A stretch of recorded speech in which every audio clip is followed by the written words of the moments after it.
कारवळ्याचा रहिवासी आणि मला माहीत नव्हतं की कुटे साहेब माझ्या जवळचे आहेत, माझ्या बाजूचेच आहेत. एक संधी आम्ही जिल्हा स्तरावर काव्य संमेलन ठेवलं आणि त्या काव्य संमेलनामध्ये पहिली कविता राज्य स्तरावरचं पहिलं संमेलन ठेवलं. त्याचा अध्यक्ष मी होतो. माझं लग्न पण झालं नव्हतं त्यावेळेस, म्हणजे नेमकंच कॉलेजमधून आलो होतो आम्ही.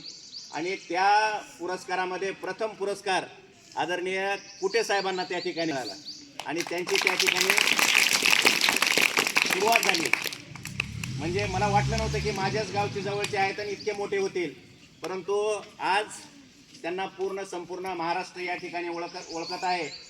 आपण कुठेतरी सुरुवात केली पाहिजे आणि आपण ती सुरुवात करून दिली. आज कुटे साहेब खूप चांगल्या पद्धतीनं प्रत्येक महाराष्ट्रामधल्या शाळेवर जात आहेत, मोठमोठ्या संमेलनामध्ये त्या ठिकाणी जात आहेत आणि आपल्या कविता त्या ठिकाणी सादर करीत आहेत.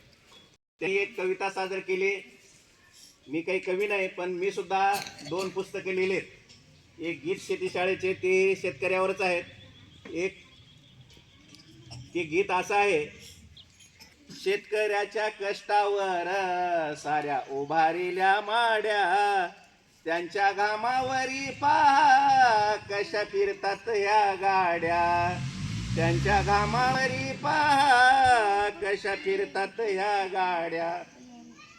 रात्र दिवस राहून केलं हाळाचं सापळ, शेतकऱ्याला साऱ्यानी ठेवलं करून या बोळ, तरी हो त्यांच्या शेतकऱ्याच्या हाती गाड्या, त्यांच्या घामावर पहा कशा फिरतात या गाड्या, त्यांच्या घामावर पहा कशा फिरतात या गाड्या.